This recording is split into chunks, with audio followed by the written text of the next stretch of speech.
सुनहरी कुर्सी की देख रहे हैं आप। बात होगी एक और टसल की, पावर की टसल हो रही है ईरान में। यहाँ पर जनता चाहती है कि खामेनेई को अपदस्थ कर दिया जाए, उनके खिलाफ बगावत हो रही है, लेकिन खामेनेई भी अड़े हुए हैं। इतने सालों की सत्ता है, ऐसे ही के हाथ से जाने देंगे। 100 से ज्यादा शहरों में इसलिए विद्रोह की आग फैल चुकी है। खामेनेई के खिलाफ सड़कों पर लोग खुलेआम मुर्दाबाद के नारे लगा रहे हैं। प्रदर्शनकारी उग्र होते जा रहे हैं। इस बीच खबर यह है कि खामेनेई देश छोड़कर रूस भागने की तैयारी में हैं। अगर प्रदर्शन नहीं रुका तो खामेनेई अपने बेटे और उत्तराधिकारी मुस्तफा समेत करीब 20 लोगों के साथ किसी भी वक्त तेहरान छोड़ सकते हैं। इस बीच ट्रंप ने एक बार फिर ईरान को धमकी दी। कहा कि अगर खामेनेई रिजीम प्रदर्शनकारियों पर जुल्म किया तो अंजाम बहुत बुरा होगा। इस बार ईरान पर बहुत बड़ी कार्रवाई होगी। We'll take a look. We're watching it very closely. If they start killing people like they have in the past, I think they're going to get hit very hard by the United States. तो ये जो Donald Trump कह रहे हैं, ये कोई अभी नई बात नहीं कह रहे हैं। वेनेजुएला पर पहुंचने से पहले भी वो ईरान को लगातार धमकी दे रहे हैं। और खामेनेई के बारे में ये जो जानकारी आई है कि ये फोर्सेस कह रहे हैं कि अगर ये विद्रोह नहीं रुका तो वो देश छोड़कर जा सकते हैं। और खामेनेई की टेंशन इसी से पता चलती है कि ये बहुत ज़्यादा बड़ी है। ट्रंप नया अटैक प्लान बना रहे हैं। खामेनेई उसमें शरण लेंगे। देखिए, आपकी ताकत की परिभाषा और आपका मापन तो तभी हो सकता है ना जब आप ताकतवर के साथ जूझें। वेनेजुएला को अटैक कर दीजिए, बाल्टिक रीजन या नॉर्डिक रीजन के जो छोटे छोटे कंट्री हैं उनको आप अटैक कर दीजिए। लैटिन अमेरिका के बेचारे छोटे छोटे कंट्री हैं उनको आप अटैक कर दिए। एक छोटा सा तो आइलैंड के बराबर होता है। कहीं पर 55,000 की जनसंख्या है। आप जिस आर्कटिक रीजन की बात, आप डेनमार्क वाला, उसकी जनसंख्या कितनी है? 55,000 है। फैलाव कितना है? तो 21 लाख वर्ग किलोमीटर है। पता लगा 12वां कंट्री होता है पूरी दुनिया का सबसे बड़ा। ऐसे जगह पर आप अटैक करके उसको आप कब्जे में ले लेना चाहते हैं।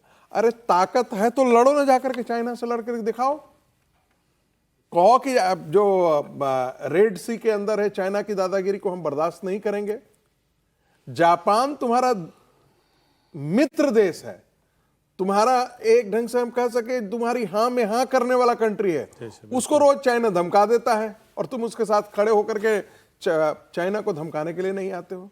लड़ना होता यदि ट्रंप को तो रसिया के खिलाफ लड़ता, यूक्रेन को मदद देता। लेकिन यूक्रेन के साथ अपने जितने मित्र खड़े थे नाटो को, सभी को तिलांजलि दे दी, सभी को धोखा दे दिया। और आज आप जाकर के देख लीजिए, इतनी दुनिया में अव्यवस्था पहले कभी नहीं देखी गई थी जितना ट्रंप ने है। ईरान से लड़ेंगे? ईरान से लड़ेंगे या लड़ सकते हैं, ईरान से लड़ सकते हैं। क्योंकि ईरान से इसलिए लड़ सकते हैं कि ईरान जो है वो शिया कंट्री है और शियाओं का एक डोमिनेटिंग पावर के तौर पर है।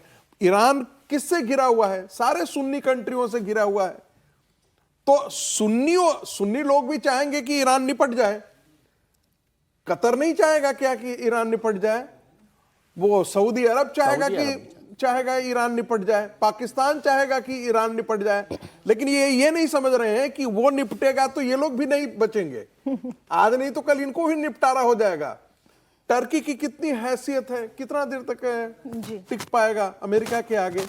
तो सचमुच यदि आप कहिए कि तो दुनिया में कुछ देश बचे कुचे हैं जो यूरोप से यदि आप कहें तो जर्मनी, फ्रांस, ब्रिटेन, 3 ऐसे कंट्री हैं जो उसकी माइट के आगे खड़े होकर के लड़ सकते हैं। बाकी और जितने बोल रहे हैं वो कह रहे हैं वो लड़ेंगे, लेकिन पता है वो 10 दिन 15 दिन से ज्यादा की उनकी हैसियत नहीं है ट्रंप के आगे बचे रहने की। और यदि कोई दुनिया में यदि कोई बहुत बड़ा कंट्री, ताकतवर कंट्री खड़ा है तो भारत खड़ा है, चीन खड़ा है। ये ऐसे ताकतवर देश हैं जो, ये ठीक है कि भारत नहीं बोल रहा है जिस प्रकार से लोगों की उम्मीदें हैं कि जैसे चीन ने बोला, क्योंकि भारत उस खेमे का हिस्सा नहीं बनना चाहता है। और अच्छी बात है, कोई जरूरी थोड़ा है कि हर बार हम जा करके हम पूरी दुनिया में हम नैतिकता का लबादा ओढ़ें और 1962 की तरह पीट करके घर में अपनी जमीन भी गंवा दे। कोई आवश्यक नहीं है। हम अपने नेशनल इंटरेस्ट को प्रोटेक्ट करने के दृष्टि से जो कुछ भी करना होगा वो ईरान को लेकर लेकिन भारत ने जरूर एक एडवाइजरी जारी की है। ये ट्रैवल एडवाइजरी है और ये कहा गया है कि जितने भी भारतीय नागरिक वहाँ पर हैं या जो लोग वहाँ पर हैं भी वो थोड़ा सा संभल कर रहें, बच के रहें। ये इंडियन एडवाइजरी जो है वो ईरान को लेकर जारी की गई है। लेकिन ये वाकई में विजय जी जो परिस्थिति है, पब्लिक का उग्र रिएक्शन है ये, और इस बीच में खबर ये आना कि खामेनेई जाकर रूस में शरण ले सकते हैं। देखिए, कई दिन से जब से ये चल रहा है तब से हम लगातार चर्चा कर रहे हैं कि जो ईरान की आवाम है, भले ही वो उसको अमेरिका का समर्थन है या नहीं माफ है। कीजिएगा, बस एक चीज इसमें और ऐड कर दूं कि अभी तक आईआरजीसी को लेकर उतने अटैक नहीं हो रहे थे, लेकिन अब 3 घटनाएं ऐसी हो गई हैं जिसमें सीधा सीधा आईआरजीसी को अटैक किया जा रहा है। सर, तो वहाँ पर सड़कों पर लोग उतर आए हैं। आप कह रहे हैं 100 देशों में, पहले कल तक 70 थे, उससे पहले 7-8 देशों में शहरों में वो चल रहा था, माफ कीजिए। तो वो लगातार वहाँ पर, और मैं बार बार कह रहा हूँ कि ये खामनाई के से ज़्यादा जो सामाजिक बदलाव की जो लड़ाई है ना, वो ईरान लड़ रहा है।